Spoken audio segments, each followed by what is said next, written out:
J.K. Rowling's journey. Have you ever felt like giving up? Have you ever looked at your life and thought, there's no way out, no way forward? Imagine being a single mother, broke, with nothing but rejection letters piling up on your desk. Imagine sitting in a tiny apartment, wondering how you'll feed your child tomorrow. This is not the beginning of a fairy tale, this is the beginning of a very real story. The story of a woman who went from the depths of despair to becoming the first billionaire author in history. This is the story of J.K. Rowling. Joanne Rowling's early life was not easy. Her mother was diagnosed with a serious illness when Joanne was just a teenager. She watched helplessly as her mother's health declined year after year. Books became her escape, words became her shelter. She dreamed of being a writer. She would sit by her window, scribbling stories into notebooks, creating characters and magical worlds that no one else could see. But dreams alone weren't enough. Life had other plans. In her 20s, Joanne faced heartbreak. Her marriage fell apart, leaving her alone with a newborn daughter. She had no job, no money, and no partner to rely on. She was living on government welfare.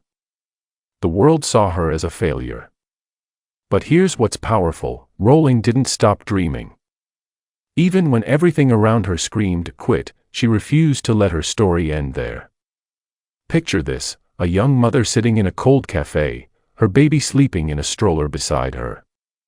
She can't afford to heat her apartment, so she sits here, sipping on a single cup of coffee for hours. With every stolen minute, every nap her baby took, Joanne pulled out her pen and paper. She wrote. She created a boy wizard named Harry. She imagined a world where ordinary children could be extraordinary.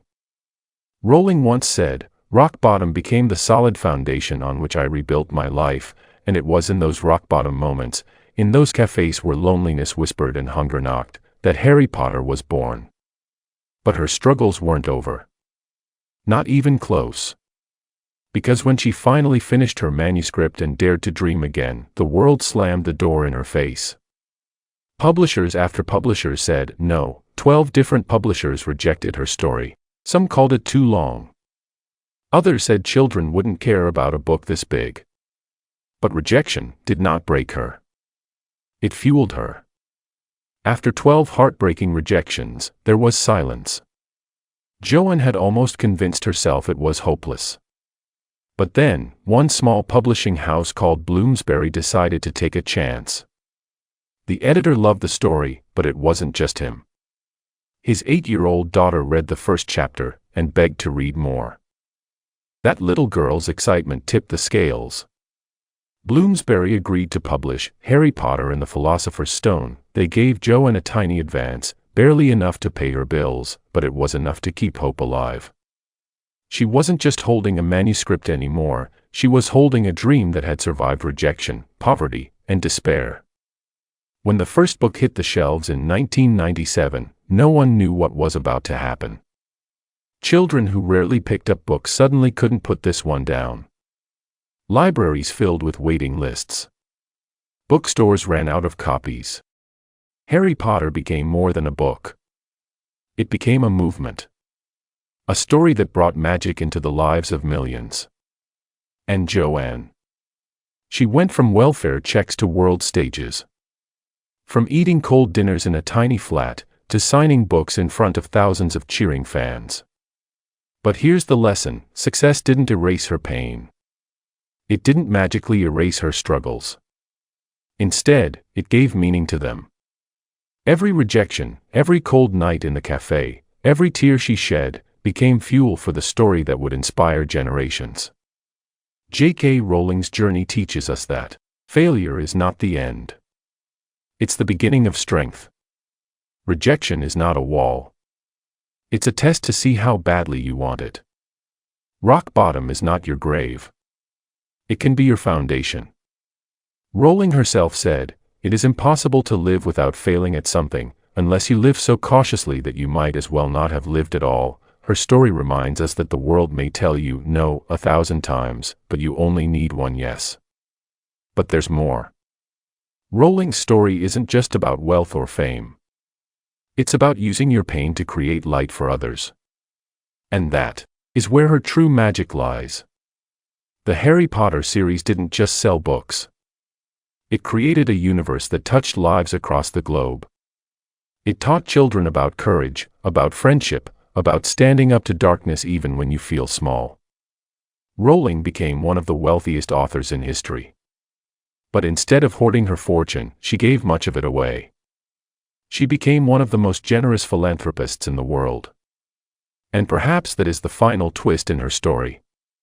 That the woman who once had nothing chose to use her abundance to lift others. Here's the truth: J.K. Rowling's greatest magic isn't Harry Potter. It's the fact that she turned despair into hope. That she showed the world how a person, broken and rejected, can rise again. Her story whispers to all of us.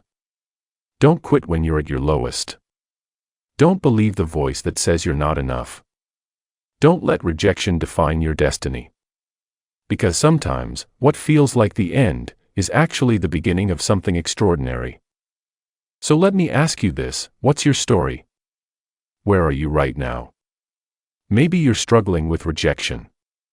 Maybe you're fighting battles no one else can see. Remember this: you are not finished. Your story is still being written. And like Rowling, your darkest chapters can lead to your brightest victories. From rags to riches, from despair to inspiration. J.K. Rowling's journey proves one thing: your circumstances don't define your future, your perseverance does. So if this story moved you, if it lit even a spark of hope inside you, then don't keep it to yourself. Hit the like button, subscribe to the channel for more powerful stories, and share this video with someone who needs to hear it today.